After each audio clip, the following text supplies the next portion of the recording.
basically the higher your risk reward, okay, the bigger the variance, and the lower your risk reward, the lower your variance. So the less you have less chances of seeing a really bad outcome, okay? And that outcome, we're talking about a loss streak, okay? So let's say you have low variance and you also have what we call a high win rate, okay? But that variance concept comes from what we call risk of ruin, okay? It is called risk of ruin. And what is the risk of ruin? It's how many trades can you lose in a row if the worst possible outcome is actually showing up in your system, okay? So let's say here, the higher your risk reward, the bigger your risk of ruin becomes, okay? So let's say here in this case, let's say you have a 1 to 4 risk reward. What does that mean? It means that you could easily go on an 8 or 9 trade losing streak. But if you trade with Tradeify, you're going to blow your account. There's a 100% chance of you blowing your account if you go on that loss streak with a good risk amount. So why would you do that? Okay, stop going for high risk reward trades and stop trying to flip your accounts extremely fast, because that, in my opinion, is just gambling. Okay, overall in trading, you're trading in a strategy that has a certain thing that we call expected value. It's what is the likelihood of your strategy making a certain amount of money, so alpha, in a year. Okay, so expected value. And it doesn't mean that you have positive expected value with a high risk reward that you're necessarily gonna be able to have to hold your account without your drawdown being hit. Okay, so you need to be aware of that. So what do? I go for lower risk reward trades, so 1-to-1, but I go for higher win rate, more consistent, and I also go for higher risk, okay, on trades, and that's it. And if I blow my account, there's two possible ways I could blow my account. Basically, I go through a really big loss streak and I accept it. It's all good. We move on. But I could also be doing a lot of. I could do a psychology mistake. I could do, enter in a trade too early. The trade flips on me and then I take a bad decision. But overall, I would say like low risk reward, high win rate, and higher risk on your trade is going to give you a better expected value overall with. The next confirmation signal that will finally make everything predictable. But consistency in trading does not come from adding more information, more indicators, or more rules. It comes from the one place most traders overlook: the internal emotional environment from which every decision is made. Neutrality isn't just a desirable trait. It is the core requirement for producing stable, repeatable actions in an environment defined by randomness. To understand neutrality, you must first understand why inconsistency exists. Every inconsistent action you've ever taken in the market was driven by emotion, fear, excitement, frustration, revenge, the need to be right, the desire to avoid pain, or the hope of a miracle reversal.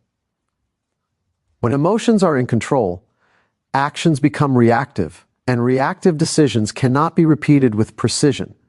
You cannot build consistency on top of emotional volatility. You cannot follow your system when your mind is filled with noise.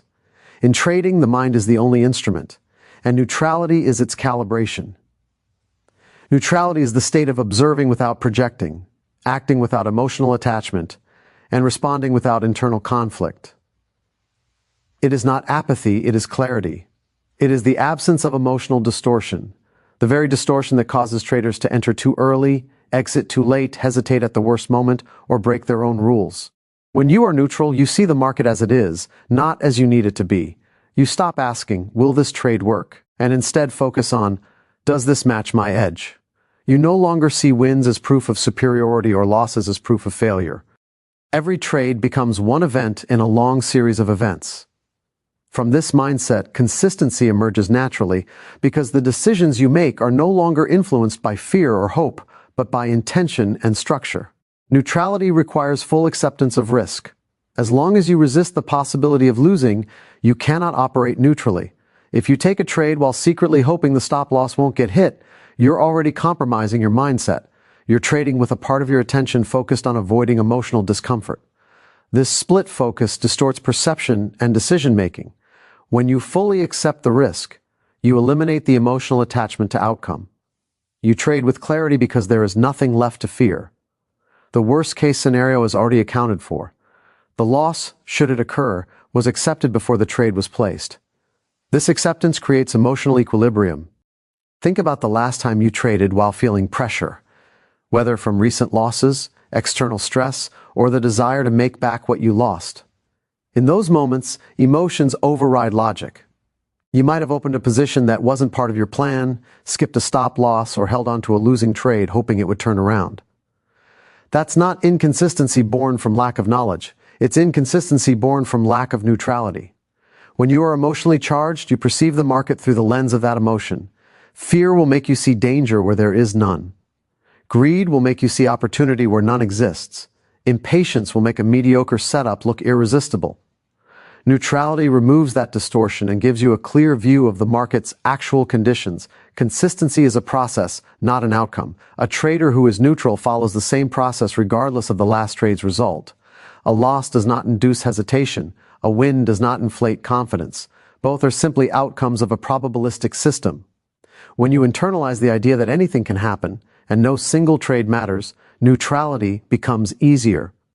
The market stops influencing your emotions because you no longer depend on any one trade to validate your skill or identity. You no longer interpret market movement as a personal judgment. Instead, you treat each moment as information, nothing more, nothing less. Every tick, every candle, every breakout and reversal is infused with uncertainty. Most traders fear uncertainty because they equate it with danger. They try to find comfort through confirmation, analysis, and prediction. But prediction is the enemy of neutrality. When you predict, you attach yourself to a specific outcome. If the market moves against your expectation, you feel threatened. Your emotional brain activates survival